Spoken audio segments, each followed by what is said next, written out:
Good morning, everyone. Thank you for coming. Thank you, Miriam, for having us.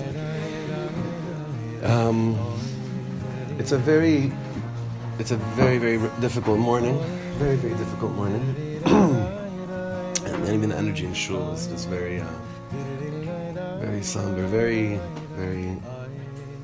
Whatever. Our hearts are just completely broken from such a horrific tragedy. There are no words for this tragedy. And no matter what social media posting is as powerful, it doesn't matter. There's something it's a new, untouched arena of darkness that we haven't really ever. I don't know if there was ever such a situation before.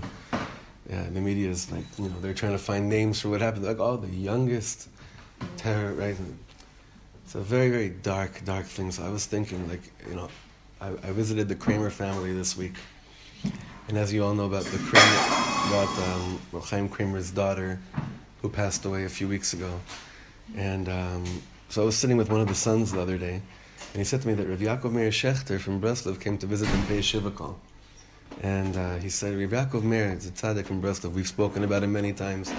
We've learned his Torah many times, and Rabbi Yaakov Meir, it's a Tam Gan Eden to be in his room. Mamish a Tam Gan Eden, really like a scent of heaven. So Yaakov Meir walked into the Shiva house, and he said by Krim, he said in Yiddish that we all know that anyone that lives in Emunah, there's mamish no difference between here and there. There's just no difference. Lamish living Emunah, there's no difference between here and there. So I was thinking a lot about here and there with this baby this morning in shul. So out of all the most disgusting chutzpah things that this Yishmaeli did, whoever he was, whoever they were, that did to this family, he interrupted a chavrusa. The Yishmaeli that took this baby was learning. This baby was learning Torah, and it still had about a nice solid 2 months of chavrusa with the malach. It was learning. And then what did it do for the 4 days that it was, after it was interrupted from its chavrusa? It caused the Yidden to daven, and daven. And what's this neshama now doing back there, up there? It's in the Masifta de Rekia. It's back in the yeshiva Shilmal. It's the yeshiva of Moshe Rabbeinu, the tzaddikim. It's back to learning. A soul, look what a soul did. And, someone once came to Reb Nachman and said to Reb Nachman, What's the mahalach of a Jew's life? He says, well, you daven, then you learn, then you daven again. That's all a Jew's busy, basically what we're supposed to be busy doing in this world. So this baby who got a name right before it was buried, right? Yisrael Amiyad, I think Amiyad Yisrael. So the baby had the hafuch order. It was learning, then it was in davening, and now back to learning. So if we're really Bali, if we're people of Emunah, we're Anshe Emunah, then we need to up the self-definition of what do we do? Who are we? We're Jews that learn, and we daven, and then we learn. My father really enlightened me on this matter a few months ago. He's been teaching music for many of you saw it in Hanukkah. He's been doing his magic and teaching music for many years. Close to 50 years, I think. And he said to me recently, he said, הגעתי למסקנה שאני לא מורה למוזיקה. אני מלמד על אהבת השם דרך המוזיקה. That's what he said. I'm not really a music teacher, I realized. Music teachers is music theory, teaching how to sing and all that.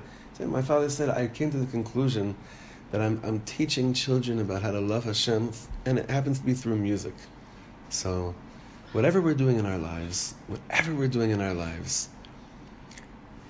should be under that rhythm that Rabbi Nachman set out for us, which is to be, I daven, I learn, and then I daven. This baby I was learning, someone interrupted me. It brought down a lot of davening and back to learning. But while we're still in this world, we daven, we learn, and we daven. So therefore the learning today, I have to leave a little bit early, so I'm going to try to get as much as we can. The learning we're going to do today should be just the next level of learning, and it's a very special inyan that we have today, obviously, because all these shirim are Leilui Nishmas David, And we're going to also add on today for the refuah shlema of Zusha ben Michal your grandson.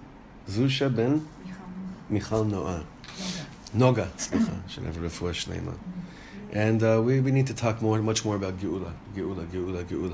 I had a meeting yesterday in a building. I thought I was going for a certain meeting with this person. Hashem always says, you thought you were going to meet that person? Hold on. Take a walk through the corridor and you have to see somebody else.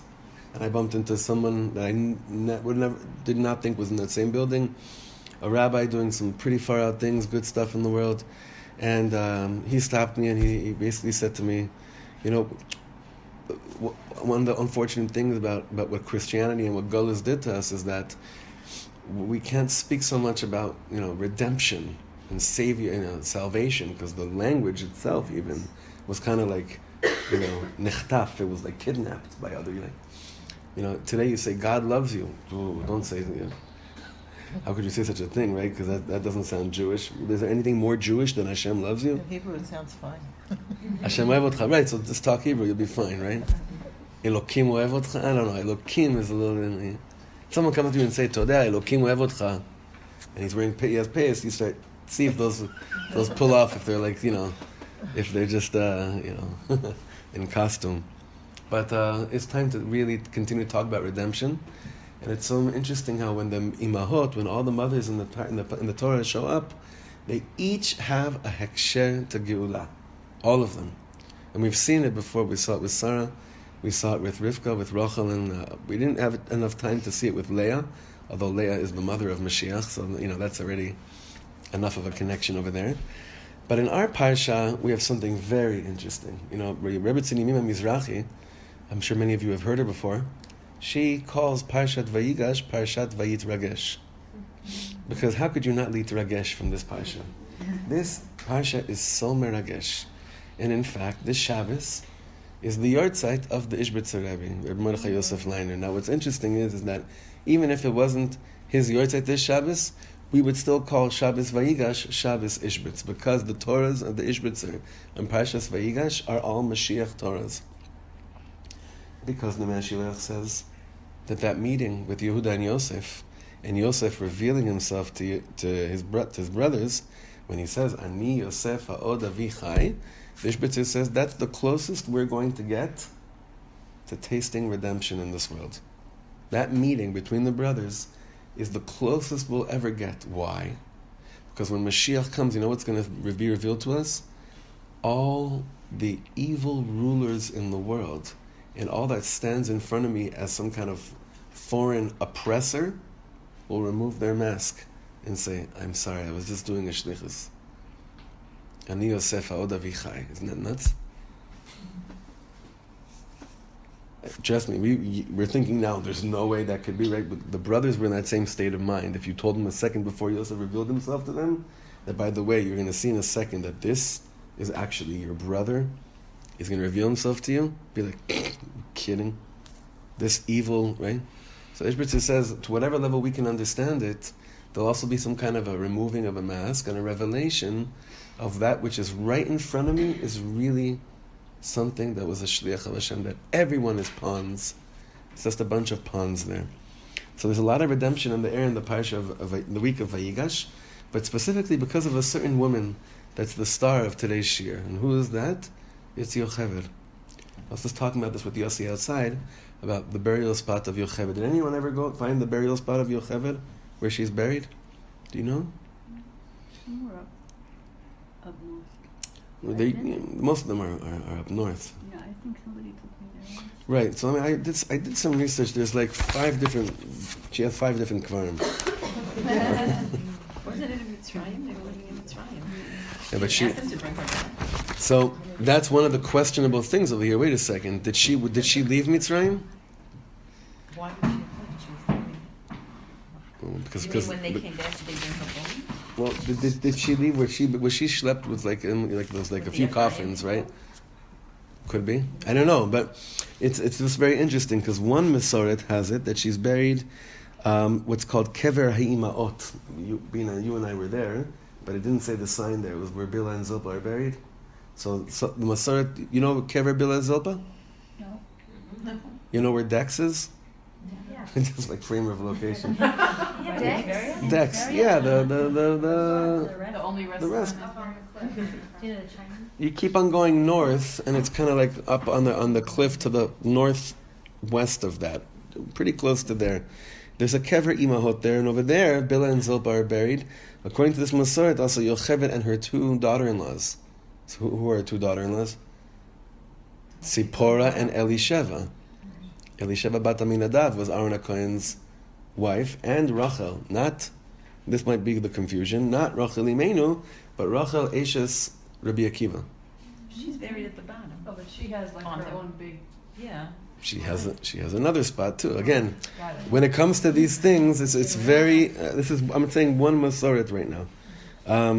Another Masoret. This is what I was talking about with Yossi, is that there were people that would travel throughout Eretz Yisrael, and based on their rishimot, there was this Rabbi Yaakov ben Rabbi Natan al-Kohen said that Kever Be'arat Yocheved is found about half a mile north of the Tana of Kahana in Tveria, but then another tzaddik, Rabbi Shlomo ben Reb Shimshon, wrote in a Nigeret in the 13th century that Yocheved is buried on the way by the Arbel, by Mount Arbel. Anyway, she's very, very mysterious, because what do we really know about Yocheved? What do we know about her? Does her name show up in the Torah? And it shows up. Right here. You. Oh no, it No, doesn't have it anywhere. It says We have Yocheved. Sukkim here. It's very. She shows up in the Torah as Bas Levi, and she shows up in another place in the Torah as well as what? When it talks about Shifra and Puah, the Midrash says it was really Yocheved and Miriam. They say is one of them. It's one of the Masorets, but she plays a very big role, and she better play a big role because she's the mother of the Redeemer of Am Yisrael. She's the mother of Moshe Rabbeinu. But in our Parsha, I don't have the pasuk in front of you, but listen to this. It's the first time, because Yaakov Avinu is about to go down to Egypt. You know, it's interesting, as simchadik as this Parsha is, it always hurt me a little bit. There's the one, it's the beginning of real Galus as well. And Yaakov's scared, but you know, Hashem says to him, listen, Anochi elcha gamalo, Anochi eredim cha Mitzrayma, but I'm also going to come back up with you. But it's still painful to know that they had to go down there, because Givat, how much have we been suffering from the effects of Galus? So they're about to go down, and then the Torah does a count. Ve'eile shmos b'nei Yisrael habeim Mitzrayma, Yaakov ubanov, Bechor Yaakov Reuven. And they start going through the list. And in Pasuk Tedvav, it says, Eile b'nei Leah, asher yarda liYaakov b'padan aram, ve'dina bito, kol nefesh banav u'bnotav 33. So everyone's 33. What's the number of how many people went down to Mitzrayim altogether? 70. Where do we know that number from? Shmot. The beginning of parts of Sefer Shmot. And then it says, Vayu b'nei shiv'im nafesh. That's what it says, shiv'im nafesh. According to all the calculations, there's one person missing. It doesn't come out to 33 here, children. Adding on to the rest of the children, it comes out to 32. Rashi helps us over here. 33, ubipartan en אתה מוצא אלא למד bet. When you look at all the numbers of children here, it's 32. So he says what? אלא זו יוכבד שנולדה בין החומות בכניסתן לעיר. Yocheved was born בין החומות. The Maharal, other tzaddikim, they have big drashas on trying to understand what does it mean that Yocheved, what does it mean to be born בין החומות?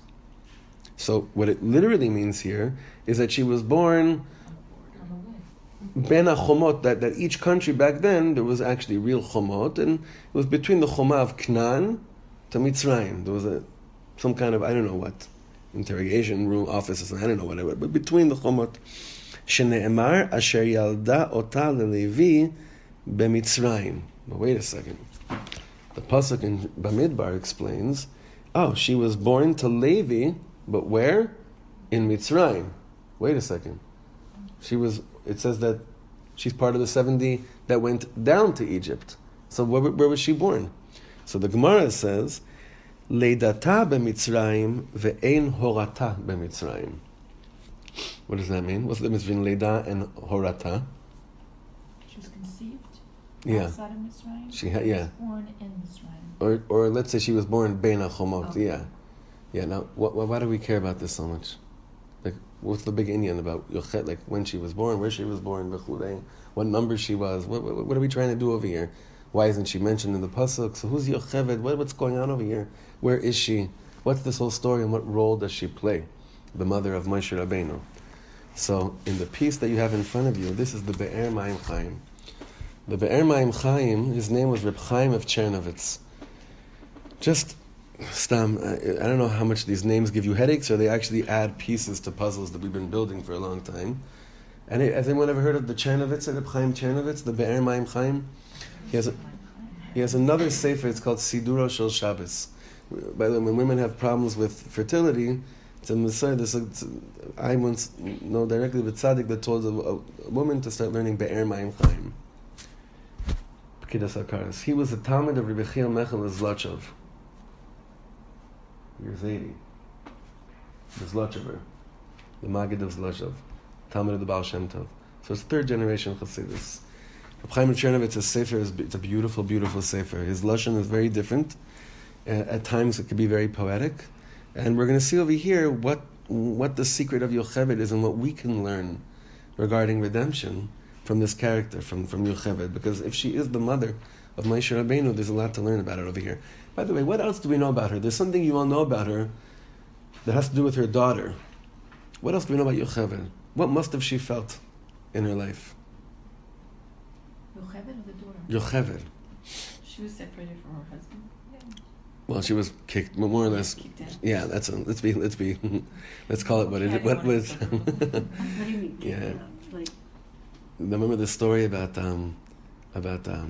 Yocheved with the Gemara and Sota has a whole description of what the Rabbeinu, we call the Rabbeinu household, Moshe's home, what it was like, right? With her father, with Amram and Yocheved and Miriam, and what ended up happening when Paro made the decree about the birthing of children. So at that moment he threw. I don't know. He threw out of the house, or she. I didn't say that. You said Separated. Right.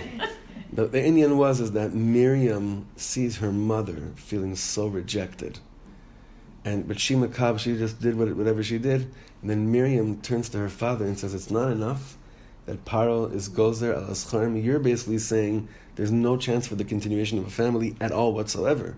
And then he brings her back, and then they have Moshe Rabbeinu. They have Aaron and they have Moshe Rabbeinu. Anyway, but we don't. Aaron was born also after the separation and coming back? No, sorry. Aaron was born, then Moshe Rabbeinu was born, before the separation. Moshe was born after, came back, because then the Gemara says, Moshe Rabbeinu was born, the Gemara says, Nisma lahabayis kula ora, light, the physical light, started beaming through the house, and then Amram comes up to Miriam and he goes like this to her and says, "Oh, my sweetest, you were right. What an avia you were. You said we're going to have a Moshiach come from this family. Look how much light." And then what ends up happening? They have to put him in the teva, in the basket, and then the Gemara says that he comes and he slaps her. And he says, "What happened to your nevuah now?" And then the Gemara says, "But that's what it means. Vatetatsev achot." Yeah, no, Amram gets a pretty bad rap here, right? Vatetatsev achoton merachok. She had emunah. She knew that the Geula is going to come through this line of the family, and she always stood from far, making sure that it would happen. But she didn't interfere so much, Miriam. She had this emunah bitachon. She didn't interfere so much. She just stood from afar. But where do you think she got this from? Where did she get this from? her mama. She got it from her mommy, mamish. So let's learn a little bit about Yocheved and why she had to be born Bein HaChomot. What does that even mean? And I think we're going to see something very simple, not something too crazy, just something simple. But in the last, half hour, we've just filled our mind with a lot of Torah, right now, a lot of different pieces and everything. We're going to piece them all together. And obviously, right now, Shari Shamayim Psach, open the gates for us, Hashem, that this learning that we're doing right now should lead us towards knowing how to continue being Emes Dika Yidden here in Eretz Yisrael in 2018. So, this piece is actually from Parsha Shmot.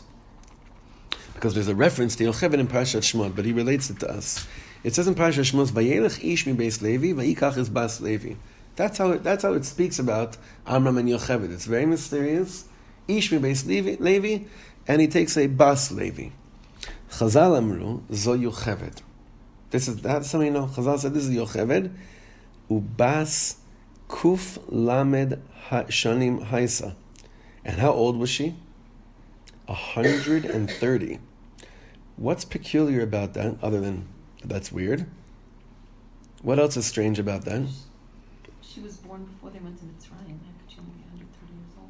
When they got married. Right? They got married 130 years after they went to Mitzrayim. Well, it's very interesting over here. When did this story happen? When was Moshe Rabbeinu born? How many years were the Am Yisrael were in Mitzrayim of Moshe Rabbeinu born? Be'erech.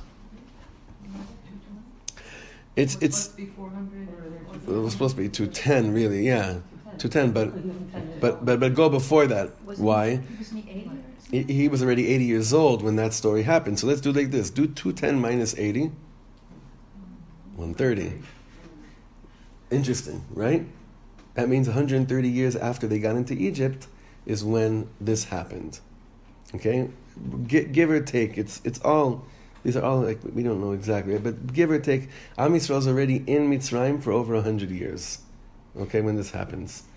And let's say that she was born Bein HaChomos, which would mean mamash right before they went into Mitzrayim. 130 years later is when she has Moshe Rabbeinu. It's a little bit strange, isn't it? How come we don't know so much about that story?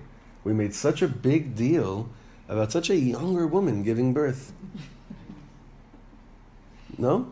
We made such a big geschäft, miracles, it was such a big story. How a woman that was 89, 90 got pregnant and gave birth. Excuse me, this is much more impressive.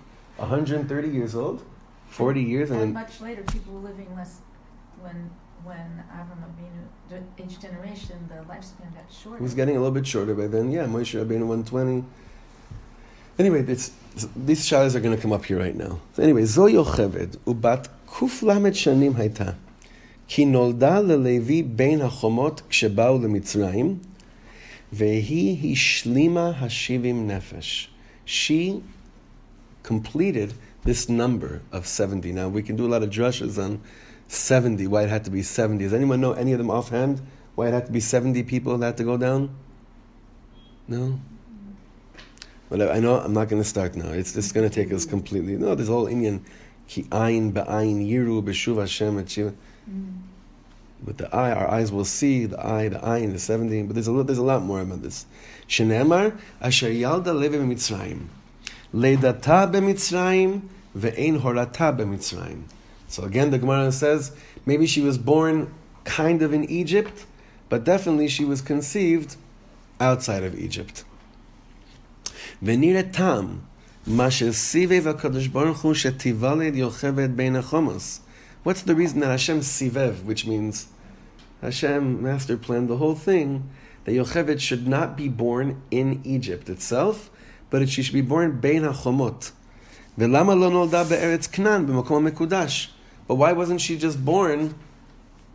Forget bein hachomot. Why wasn't she just born in Eretz Yisrael, in full of holiness? If that's the whole Inyan, why don't we just create a situation? Why didn't Hashem just say, listen, she was conceived bikdusha in Eretz HaKodesh, and she was born in Eretz HaKodesh? Why does it have to be here, Bein HaChomot? Why is it so mysterious? Why couldn't it just be that her whole story is fully holy and clean, meaning the way that she came into this world? So the Chernovitz says, Ki HaKadosh Baruch Hu borer refuah kodem lamaka. God always creates the remedy, the healing, before the makkah. V'lachen hi hayta muchrachat lihivaled kodem boam letoch ha'ira leMitzrayim. So on the one level we understand, she needed to be born before they came into Egypt, because she herself was part of the refuah before we would get the makkah. What's the makkah? The effect of Galus. What's the refuah?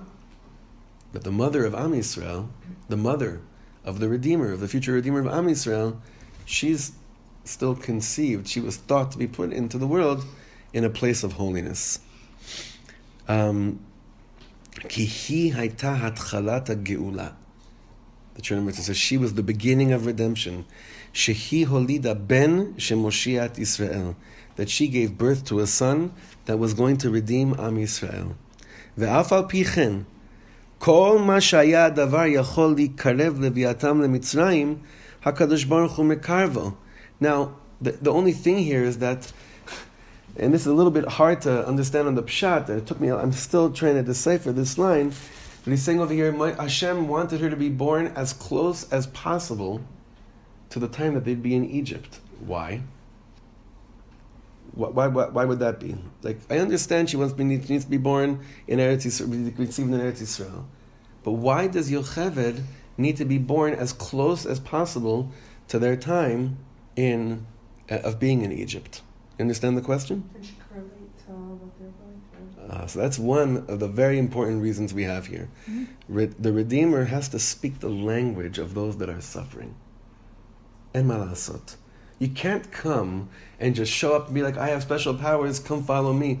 You're not going to get people out there with you. But because Moshe Rabbeinu was born to a mother who knew the language of people that were suffering, even though she herself was not born there, Moshe Rabbeinu was able to relate to every person in Am Yisrael. And who learned that this is the secret of being a leader? Yoshua. Because it says about Yoshua, and I learned this at Ozzy Kram's Shabbos Bar Mitzvah from Rabbi David Miller, who said it so beautifully. He said that it says about Yoshua, Ruach Acheret, he was an Ish Asher Ruach Bo. He had the spirit. What does it mean he had a Ruach? And this is what you and I are looking for in leaders. Shemalech keneged rucho shel kol echad ve'echad, Rashi says. That Yoshua knew how to be with everyone where they were at, Ba'asher Husham. Probably something that defines the Lubavitch Rebbe more than any other thing is that language. Ba'asher Husham. You didn't go to the Rebbe and have to try to relate to him. You went to the Rebbe and you were met with this magnificent tzaddik Yesod Olam, who comes and sees where you're at, speaks your language. Oh, you're French, I'll talk to you in French. Oh, you're Russian, let's talk Russian. You're Yiddish, Hebrew, English, but not just languages. He was able to be with you where you were at. Yocheved needed to be conceived in Kedusha because she's going to be the mother of that Mashiach of that time. But she needs to be close to feel, to grow up in pain and oppression. So that's very good. That's one of the reasons. But what's another reason why Kivyachol, she needed to be born as close as possible to the time? Let's say she was born 20 years earlier. Then what would have happened? She would have been a 150-year-old mother giving birth. Every year extra that made this thing seem like crazy is not what Hashem wanted. Because Hashem would rather not do miracles in a place where He doesn't have to do a miracle. It's a cloud we have in the Gemara. So every day that we could say she's closer to younger age, right? That's what will take to be the mother of Moshe Rabbeinu. I know it's a little bit confusing. I'm trying to say it in other words. Yocheved is born at the closest time possible to when it would have been too late. Does that make sense? Like, what's the definition of too late? Yeah, you're already 130. Right. No, I didn't mean too late to give birth. Right. I wouldn't want to say birth, too late to... I'm thinking something else. If she would have been born in Mitzrayim, it would have been too late. Moshe Rabbeinu couldn't have been born. Meaning, the Moshe that we know couldn't have been born to a mother that was born and conceived in Mitzrayim. So she's born as close as possible to the last moment, Bein HaChomot. Right? You understand? That's what she's born. Bein HaChomot. She has to be. It's on the one hand she can't be born there, and on the other hand she can't be born here. Her whole coming into this world and where she's born plays a very significant role in the rest and the destiny of Am Yisrael. And there's a lot we can learn out of that. It's like she was born the latest time and the earliest time as well. Okay, let's continue. So, ואף על פי כן, כל מה שהיה הדבר יכול להיקרב לביאתם ממצרים, היה הקדוש ברוך הוא מקרבו, לצד שכבר יצא 130 שנים משנותיה, כשנתעברה עם משה. She was already 130 when she became pregnant with Moshe Rabbeinu, והיה בלתי דרך הטבע בזה. And this was not, even then, it was supernatural to give birth at those ages. Ki elo Sarah imenu bat 90 shana hayta, ve'amra habat 90 shana teled. Sarah was 90. And when Sarah's 90, she's saying, what, a 90-year-old woman can give birth? Alachas kama v'chama, a 130-year-old woman can give birth? Ve'im hayta Yocheved noledet be'odam be'eretz Knan, haya mukhrach HaKadosh Baruch Hu lehafli.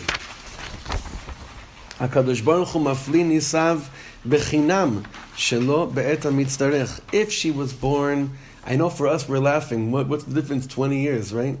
But apparently, that number does play a role. I mean, obviously, I'm separated from her at 1:30. So obviously, it wasn't so crazy that she would give birth then. Right. Nachon. Or they set an Nachon. Or that he wanted to set an Set example for example. everyone else. But Nachon. I know she's 130. Right. So, and Miriam and Aaron are not that many. They're not that much older. Yeah. Nachon. That's very interesting. That's right. So V'al ken lo nolda kodem. רק בבואם למצרים כבר הייתה מוכרחת להיוולד. Therefore she wasn't born before this. It was only when they came to Egypt that she had to be born before then. שתהיה סימן להתחלת הגאולה. Her role, and it shows up in our parsha in Vayigash when they start counting the names, her role, like her being in this world, is a siman lahaschalas hageula, which I firmly believe that this baby that was buried last night is absolutely all the Kedoshim are. But this was a siman of the beginning of the Geula in a much more practical way. What happened over here? I don't understand it myself at all. It's what I believe b'emunah shlema. B'ti refuah kodem lamaka. So,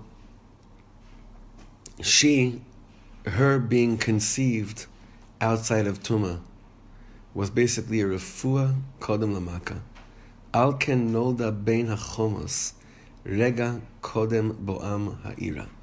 Therefore she was born between the chomos, a moment before they came to Egypt. Literally, the way Chazal describe it is that like the next 20 minutes, their feet would have been in Egypt.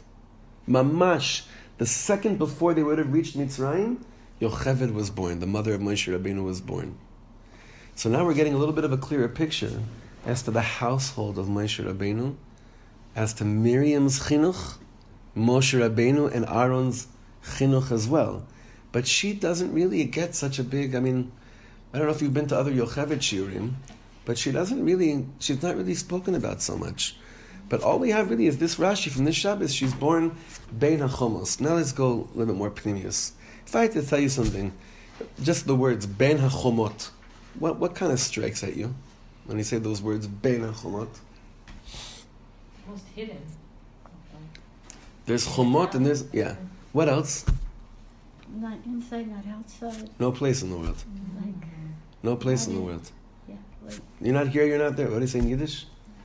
Nishta here, nishta there. It's also like maybe I hope it wasn't normal in those days, but like you're traveling. Bein HaChamot sounds like they still kept going. Like she put this baby out and it just kept like it's not just no place. It's also no rest. It's, On the ala derech. Yeah, baderech. What else do the words Ben HaChamot? We actually have a little bit in Hanukkah.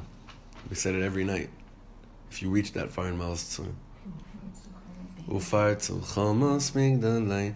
So that's a very sad thing. Ufartzu Chomos Migdalai, that they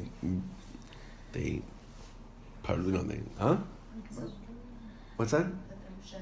And what does that mean? Yeah, they broke through Chomos that were supposed to be Chomot, that were supposed to be protecting, right? Now we also know that Asara B'Tevis is coming up, and all these other very sad days. So we have this idea of that the Chomot of it later in Av and Tammuz, the Chomos of Yerushalayim used to resemble something, and they were nifrats. They were also blasted through, and people went through them. Bein HaChomot is everything we said right now. The mother of Geula was what we wanted to say over here. The siman of a Geula is dafka when you feel you have no place in the world. You're not here, you're not there. You're on the way. And you're basically able to still, or at least have a ratzon to relate to people that are in pain. That is Yocheved. That's her life story. That's why she had to be born the way she was born. But her shoresh is where? In Kedusha. Your shoresh, your root, is still in Eretz Yisrael, is still in Olam HaKedusha. But to be able to relate to so many people but still feeling like a wanderer in this world is something that many people have in common. But they usually look at themselves and say, I'm such a lo yitzlach because I feel so unsettled in this world. No. That's actually, it says, Ein Mashiach ba ela b'hesach hadas. All the references we have to Mashiach coming is like, Ein ben David ba ad she'yitiyashu min ha-geula.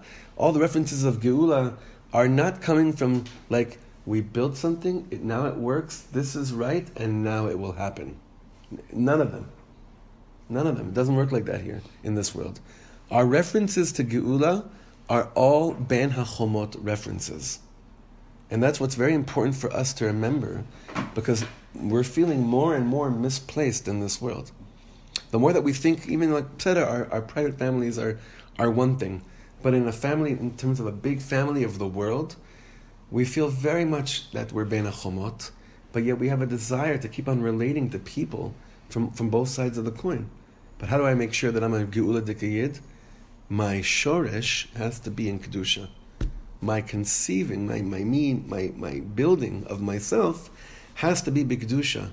Afterwards, if I'm feeling lost in this world, Bein HaChomos, don't let that freak you out. Embrace that. That's how Yocheved came into this world. That's the house she raised. That was what Miriam learned her whole life. That was what made Miriam into Miriam. It's what made Aaron into Aaron. And it's what made Moshe Rabbeinu into Moshe Rabbeinu.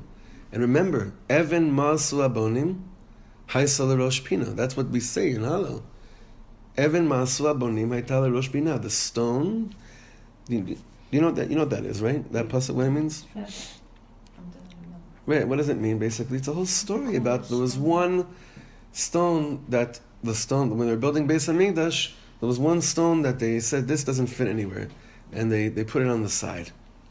Even ma'asu habonim. Nim'as, they were mo'es b'hem. They rejected a certain stone. Then they were finishing building the Beis HaMikdash.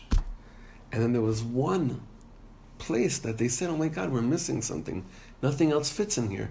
They said, wait a second, there was one stone that we chucked. We said it was misplaced. Let's go back and get it. Even ma'asu habonim haita l'rosh pina. Ended up being the cornerstone. That's what we say. Even ma'asu habonim haita l'rosh pina. And then what's the next pasuk we say? Me'es Hashem ha'isazos hi niflas b'einenu. And then what's the next pasuk? Zayam asa Hashem lagilus chabad. That's referring to Mashiach. What's the reference of Mashiach? Even ma'asu habonim. The stones that the builder refused. I'm not here, I'm not there, I'm Bein HaChomos. I actually think Bein HaChomos is kind of hopeful because it's like an opening. You're going into darkness, but there's an opening there to come back out into the light. It's refuah. That's what he says over here. It's actually the refuah. It's an open place, legamre. What we're trying to say is that if you see yourself that you're Bein HaChomos, don't look at yourself and say, I have nowhere to be. You're actually the connector. Exactly. You see, Yosef had to go down and do his whole thing down there in Egypt and become fully Egyptian to a certain extent. Yocheved's Inyan is different. Always Bein HaChomos. She kept that open. It could be that She was always the hope. She was always the light. She was always like this. That's why she has the connection between I'm going into darkness. But right. So Alavai just want to give us all a bracha, a strong bracha. Even Masal Bani Maisal Pina. When the misplaced stones do become, when the moments in our life that we thought we can't do anything with, we see that those moments actually are the cornerstones of what made us who we are. To right away remember, Me'es Hashem ha'isazos, hi niflas b'einenu. It's wondrous to us. This is from Hashem, but it should lead us, Be'ez Hashem, that we can all be able to finally say, with Lev Shalom, with no spekas, in the schus of Yocheved, Ze hayom asa Hashem nagila v'nisbecha bo, and the geula b'schus nashim tzadkaniyas should come to this world immediately.